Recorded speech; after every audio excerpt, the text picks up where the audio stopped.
सुप्रभात उत्तराखंड आप देख रहे हैं। आपके साथ मैं हूं मोनिका सिंह राणा। इस वक्त की बड़ी खबर आ रही है उत्तरकाशी से। स्पेनिश व्यक्ति का सैटेलाइट फोन से बातचीत का मामला। पुलिस ने 5 स्पेनिश नागरिकों को हिरासत में लेकर बातचीत की है। पूछताछ में सैटेलाइट फोन से विदेश में बातचीत की पुष्टि हुई है। गंगोत्री में खुफिया एजेंसियों द्वारा नागरिक से हुई पूछताछ। उत्तरकाशी डीएम आशीष चौहान ने पुष्टि की है। इसके जिलाधिकारी ने गृह सचिव को मामले की जानकारी दी है। जगमोहन हमारे साथ जुड़ गए फोन लाइन पर। जगमोहन, सीमा से सटा और सबसे अहम बात यह कि पहले से ये पता चल चुका था, ट्रैक हो चुका था कि कोई सैटेलाइट फोन का इस्तेमाल कर रहा है। अब जाकर स्पेनिश व्यक्ति के पास से ये मिलता है। पुलिस ने 5 स्पेनिश नागरिकों को हिरासत में लेकर उनसे पूछताछ की है। क्या कुछ अपडेट है अब इस पूरे मामले को लेकर? पूछताछ में क्या और बातें सामने आई हैं अब तक? मोनिका, देखिए, कल और परसों 2 दिन तक लगातार पुलिस और जो खुफिया एजेंसी है उत्तरकाशी में वो छानबीन करती रही है और जो गंगोत्री क्षेत्र है वहां पे लगातार जो पुलिस है वो डेरा डाले हुए है और खुफिया एजेंसी लगातार उनसे पूछताछ कर रही है। हालांकि स्पेनिश नागरिक जो है 5 लोग हैं और उनसे लगातार वहां पे पूछताछ हो रही है। जिलाधिकारी आशीष चौहान ने कल विदेश मंत्रालय और गृह मंत्रालय को भी यहाँ से सूचना दे दी थी और लगातार उनकी जो उत्तराखंड गृह सचिव से उनसे भी बातचीत हो रही थी। उन्होंने अपनी बातचीत में साफ कहा है कि जो विदेशी नागरिकों का मामला है वो बातचीत करने का मामला ट्रेस हुआ है और EMI नंबर भी उन्हें मिल गया है जो जिस फोन से बातचीत हुई है, लेकिन जो सैटेलाइट फोन है वो नहीं मिल पाया है। तो उत्तरकाशी और गंगोत्री क्षेत्र में जो भी ट्रेकर गए हैं, लगभग 50 लोग बताए जा रहे हैं जो अभी ट्रैकिंग करने वहां पे गए। तो उन सब लोगों को देखा जा रहा है और उन चेकिंग की जा रही है उन लोगों की कि वो किस के पास ये फोन मिलता है। लेकिन जो 5 लोग हैं वो अभी भी गंगोत्री में उनसे पूछताछ की जा रही है। कल एक चीज समझाइए हमारे दर्शकों को जो शायद बहुत सारे लोग नहीं जानते होंगे कि सैटेलाइट फोन का इस्तेमाल करना कितना हानिकारक हो सकता है भारत के लिए।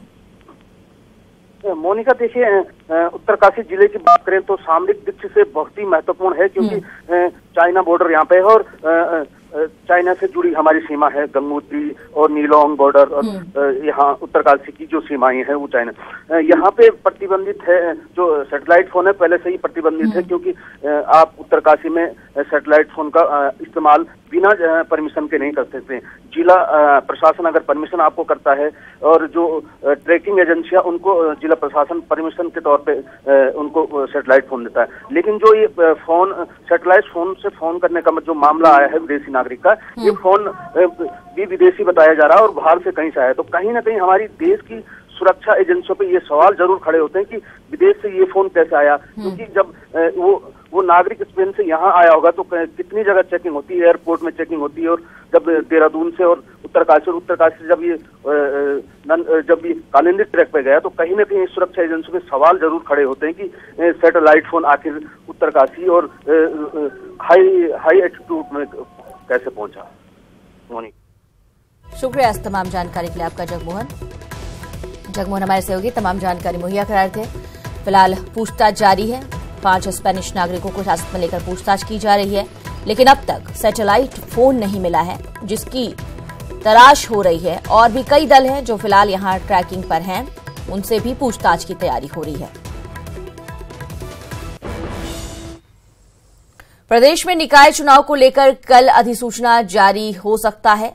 राज्य निर्वाचन आयुक्त चंद्रशेखर भट्ट अधिसूचना जारी कर सकते हैं। सरकार ने निकाय चुनाव का जो प्रस्ताव तैयार किया है उस पर आयोग पहले ही सहमति जता चुका है। नगर विकास मंत्री मदन कौशिक के मुताबिक न्यायालय के आदेश के क्रम में सरकार चुनाव प्रक्रिया में जुट गई है। उन्होंने संकेत दिए कि सोमवार को चुनाव की अधिसूचना जारी हो जाएगी। उधर आयोग की तैयारियों के संबंध में पूछे जाने पर निर्वाचन आयुक्त चंद्रशेखर भट्ट ने सोमवार तक इंतजार करने को कहा।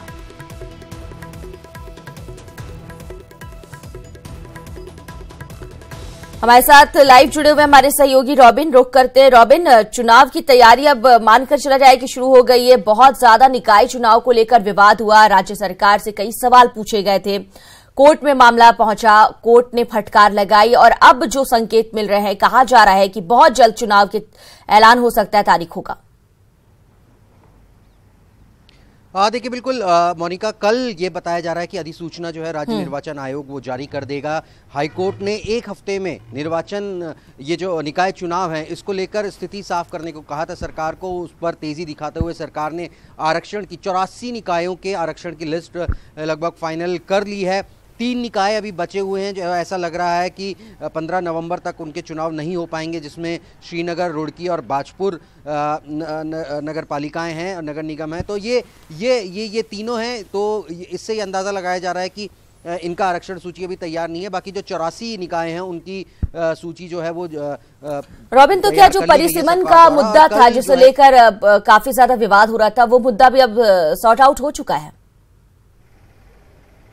देखिए बिल्कुल ये मसला पूरे तरीके से सॉर्ट आउट हो चुका है, क्योंकि कोर्ट ने भी इसमें हस्तक्षेप किया था, कोर्ट ने भी इसमें दिशा निर्देशन दिया था सरकार को। तो उसके बाद अभी फिलहाल जो स्थिति है वो ये है कि 84 निकायों की जो आरक्षण की सूची है वो तैयार कर ली गई है। कल ये माना जा रहा है कि ये सूची और जो पूरा जो शेड्यूल है वो राज्य सरकार निर्वाचन आयोग को भेजेगी और निर्वाचन आयोग अधिसूचना जारी कर देगा कल। तो ये माना जा रहा है कि कल वो तारीख होगी जब अधिसूचना जारी होगी। कुछ निकायों में चुनाव को लेकर असमंजस की स्थिति है। हालांकि देहरादून में भी ये कहा जा रहा है, देहरादून नगर निगम में ये कहा जा रहा है कि ये मामला सुप्रीम कोर्ट में फिलहाल चल रहा है, लेकिन सरकार का ये कहना है कि यहाँ के जो 100 वार्ड हैं, जो कि अब 100 हो गए हैं, पहले 60 वार्ड थे, अब 100 वार्ड हो गए हैं, तो ये जो वार्ड हैं इनमें वो चुनाव करा लेगी। तो कुल मिलाकर ये कहा जा रहा है, क्योंकि और दूसरी बात ये है कि जो पॉलिटिकल पार्टीज हैं उन्होंने भी अपनी तैयारियां शुरू कर दी हैं। कल कांग्रेस की बैठक होनी थी, वो नहीं हो पाई, लेकिन आज ये बैठक प्रस्तावित है नगर निकाय के चुनावों को लेकर। और जो प्रत्याशी हैं वो अपना दमखम भर रहे हैं लगातार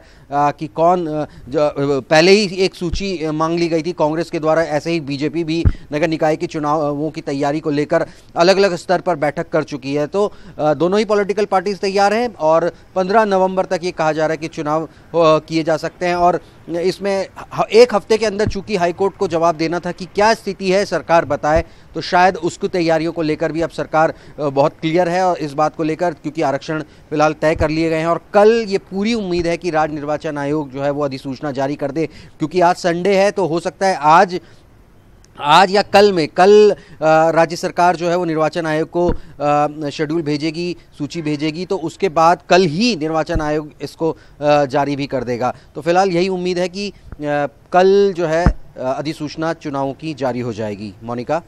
रॉबिन, ऐसे में संभावना क्या बन रही है? जो निकाय चुनाव का बिगुल है वो कब तक बच सकता है? कब तक यहाँ इलेक्शन हो सकते हैं? देखिए, जैसे मैंने बार बार कह रहा हूँ कि कल जो है अधिसूचना जारी हो जाएगी, तो जो सारी डेट्स हैं वो क्लियर हो जाएगी। 2 चरणों में ये चुनाव होने हैं, ऐसा बताया जा रहा है कि 2 चरणों में ये पूरे चुनाव होंगे। तो उसको लेकर तैयारियां मुकम्मल कर ली गई हैं। और जैसे मैंने कहा कि दोनों पॉलिटिकल पार्टीज भी अपनी अपनी तैयारियों में जुटी हुई है। सरकार की तरफ से तैयारियां पूरी हैं। राज्य निर्वाचन आयोग बस इंतजार कर रहा है कि जब राज्य सरकार से सूची उनके पास आएगी तो वो अधिसूचना जारी कर देंगे। और ठीक है रॉबिन, कल तक का इंतजार करना होगा जब पूरी तस्वीर साफ हो जाएगी। बहुत बहुत शुक्रिया इस तमाम जानकारी के लिए आपका।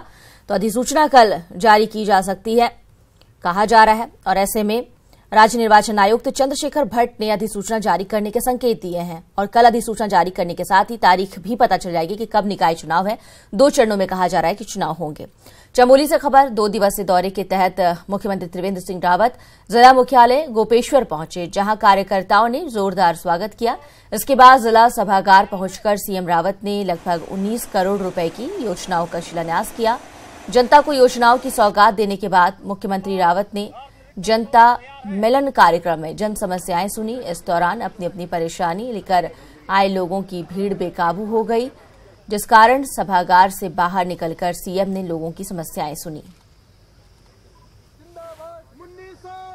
दिक्कतें खड़ी हुई तो किसी भी समस्या का समाधान होने में, पूर्ण समाधान होने में समय लगता है, लेकिन जो प्रारंभिक जो सहायता दी जानी चाहिए थी वो सबको दे दी गई है। और उसके लिए हमने कुछ नई नीतियां भी हमने बनाई। वहीं NH 74 सड़क घोटाले की जांच पर उठ रहे सवालों पर भी सीएम ने बयान दिया। मुख्यमंत्री ने कहा कि जांच अधिकारी सदानंद दाते की नियुक्ति 6 महीने पहले ही केंद्र में हो चुकी है और जांच भी लगभग पूरी हो गई है, इसलिए राज्य सरकार ने उन्हें रिलीव कर दिया। बता दें कि विपक्ष ने सरकार पर SSP सदानंद दाते की नियुक्ति पर सवाल उठाए हैं।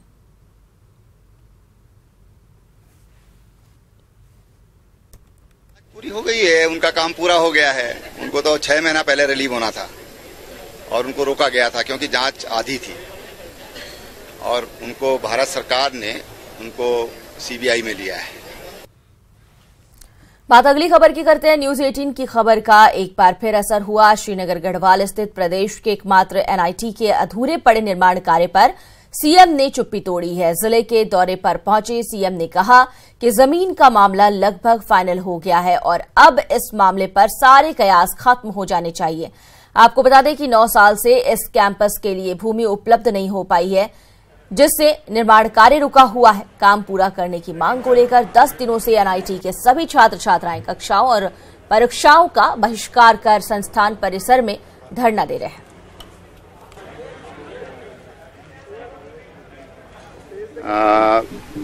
बगल के गांव ने अपनी जमीन के प्रस्ताव दे दिए और भारत सरकार का जो मानव संसाधन विकास मंत्रालय है उनकी ओर से भी अंतिम स्वीकृति हो चुकी है। मैं समझता हूं कि अब एनआईटी कहां पर बनेगा, क्या बनेगा, ये सब सवाल समाप्त हो जाने चाहिए।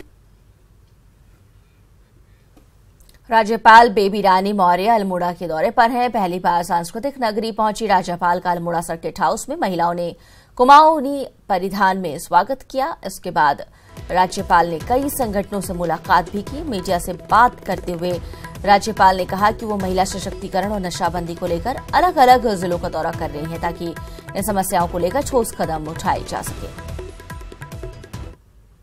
मैं यहाँ महिलाओं को क्या कठिनाइयाँ हैं, उनके लिए क्या क्या और होना चाहिए, उनकी क्या समस्याएं हैं, खासकर बेटियों को क्या समस्याएं हैं, और एक नई समस्या यहाँ आ गई है जो नशे के ऊपर, उसका भी हम चिंतन भी कर रहे हैं और चिंता भी है कि हमारा जो युवा वर्ग है या हमारा जो भविष्य है वो नशे की उसमें क्यों जा रहा है। क्या कोई यूनिवर्सिटी स्टूडेंट्स को पुलिस की धमकी दे सकती है? क्या कोई यूनिवर्सिटी किसी मीडिया संस्थान को खबर की कवरेज से रोक सकती है? ऐसा अक्सर होता नहीं है, लेकिन उत्तराखंड आयुर्वेद यूनिवर्सिटी में ऐसी ही तस्वीर दिखी। यूनिवर्सिटी के तीनों कैंपस के फर्स्ट ईयर स्टूडेंट्स का कहना है कि इस साल फीस 26,000 से बढ़ाकर 70,000 कर दिया गया और जब उन्होंने यूनिवर्सिटी प्रशासन के सामने अपनी बात रखनी चाहिए तो मेन गेट बंद कर दिया गया ताकि स्टूडेंट किसी प्रशासनिक अधिकारियों से न मिल पाए। वहीं जब न्यूज 18 ने कैंपस में दाखिल होना चाहा तो गार्ड्स ने प्रशासन का आदेश बताकर गेट खोलने से मना कर दिया। स्टूडेंट्स ने यहां प्रशासन पर पुलिस की धमकी देने का आरोप लगाया है। एक साल मतलब जैसे फीस बढ़ रही है, मतलब ये बहुत ओवर फीस ले रहे हैं। पूरे ऑल ओवर इंडिया में इतनी फीस कोई नहीं ले रहा है, गवर्नमेंट में कोई भी नहीं ले रहा है, सब डीएमएस में इतनी फीस।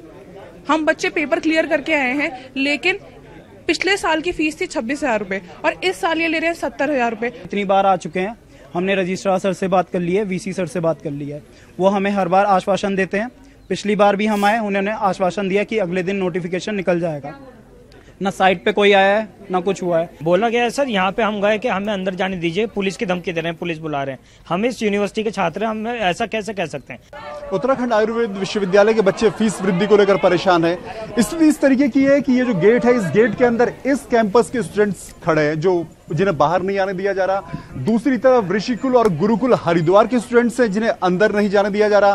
स्टूडेंट्स की माने तो अंदर कुलपति भी हैं, रजिस्ट्रार भी हैं जिनसे वो बात करना चाहते हैं, लेकिन उन्हें मिलने से मना किया गया है। जब हमने यहाँ पर सिक्योरिटी गार्ड से बात करने की बात की तो उनका यह कहना है कि उन्हें मना किया गया कि किसी को भी अंदर दाखिल नहीं होने दिया जाएगा। तो सवाल यह है कि यूनिवर्सिटी स्टूडेंट्स की होती है तो उसे वहां क्यों नहीं जाने दिया जा रहा, पहला सवाल। दूसरा सवाल यह कि मीडिया को रोकने की ऐसी क्या मजबूरी है और आप क्यों नहीं चाहते कि मीडिया अंदर तक पहुंचे, भले ही वहां कुलपति हो, रजिस्ट्रार हो या ना हो। तो सवाल यह है कि उत्तराखंड में अगर इस तरह की स्थिति है तो कम से कम आयुष मंत्री हरक सिंह रावत और मुख्यमंत्री त्रिवेंद्र सिंह रावत को इस मामले का संज्ञान लेना चाहिए। अगर आप बड़ी बड़ी बातें करते हैं और ये कहते हैं कि आयुष में उत्तराखंड आगे बढ़ेगा तो कम से कम इन बच्चों की आवाज जरूर सुनिए जिनके लिए ये कॉलेज किसी जेल से कम नजर नहीं आता। कैमरा से अनुरुद्ध रावत के साथ दीपांकर भट्ट, न्यूज 18 देहरादून। सीएमओ देहरादून ने सीएचसी विकासनगर पहुंचकर अस्पताल का औचक निरीक्षण किया। इस दौरान अस्पताल में मामूली समस्याओं को छोड़ सभी व्यवस्था दुरुस्त पाई गई। अस्पताल में सीएमओ ने उपस्थिति पंजिका समेत अन्य रजिस्टरों की भी जांच पड़ताल की। सीएमओ डॉक्टर एसके गुप्ता ने बताया कि अस्पताल में पैथोलॉजी सेंटर छोटे से स्पेस में संचालित होता पाया गया है, जिससे दिक्कतें हो रही हैं। इसके बाद अब इसे अन्य कमरे में शिफ्ट करने के प्रयास किए जाएंगे। व्यवस्थाएं यहाँ पर बिल्कुल सुचारू रूप से पाई गई हैं। छोटी मोटी चीज़ों की जो प्रॉब्लम थी वो डॉक्टर यहाँ के शर्मा जो अधीक्षक हैं उसको बता दिया गया है, उसको थोड़ा सा और सुधार करने की ज़रूरत है। और कुछ प्रॉब्लम यहाँ स्पेस की है, जैसे हमारा पैथोलॉजी सेंटर है वो छोटे से स्पेस में चल रहा है।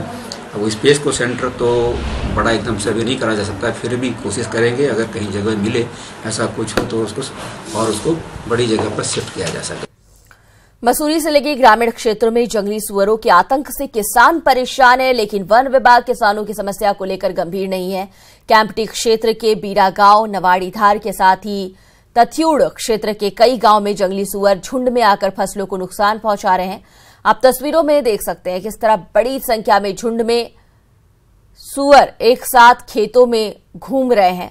मक्का, दाल, धान के साथ ही नकदी फसलों को सुअर क्षति पहुंचा रहे हैं।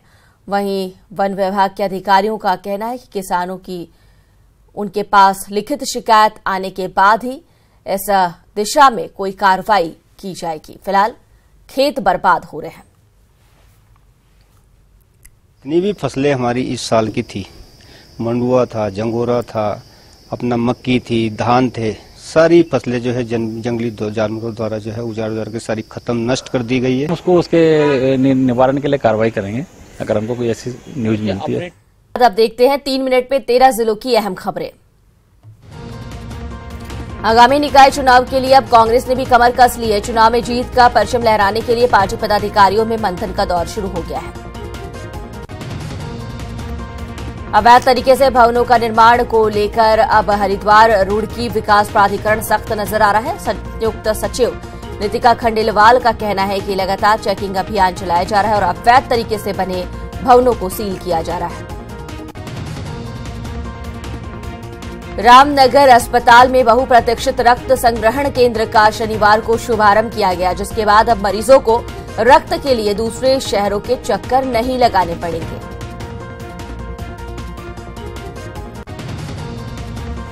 संत स्वामी ज्ञान स्वरूप सानंद की मौत को आर्यन संगठन ने दुर्भाग्यपूर्ण करार देते हुए श्रद्धांजलि सभा का आयोजन किया है। श्रद्धांजलि सभा में लोगों ने उनकी मौत के लिए सरकारी सिस्टम को जिम्मेदार ठहराया है।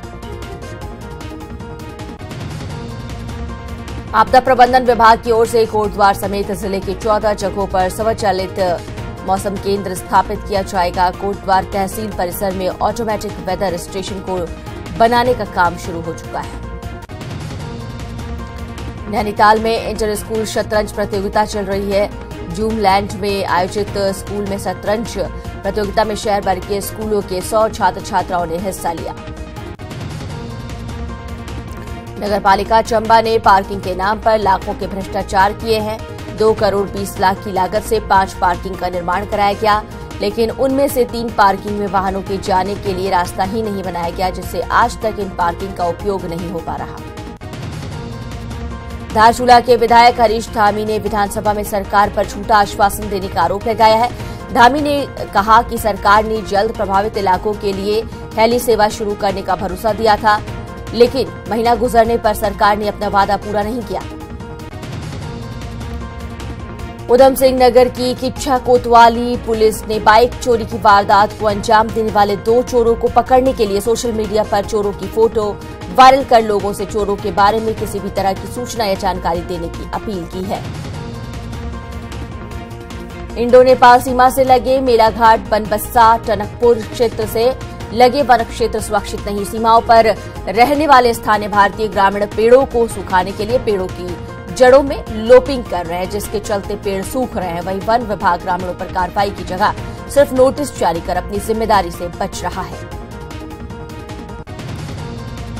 इस वक्त बड़ी खबर आ रही है बांदा से। पुलिस की बदमाशों से मुठभेड़ हुई है।